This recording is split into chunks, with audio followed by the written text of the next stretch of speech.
Special education law has evolved significantly over the past several decades. How have the changes shaped the way that speech-language pathologists approach evaluation and eligibility today? Well, I think probably the biggest change came about 20 years ago with the changing language about the evaluation for eligibility, that it's much stronger language regarding recognizing that not all children fit into the box of standardized testing.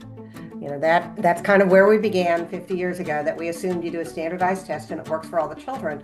And over time, there's a realization that our children are very, very different from that. Certainly the children with very significant disabilities have never fit into that box, that we do not have assessments that are standardized that work for kids with very significant intellectual disabilities or with significant motor challenges where they have difficulty responding to many of the test items. But we are became much more aware as a society of the children that have cultural linguistic diversity and how our standardized assessments just are inappropriate for that population.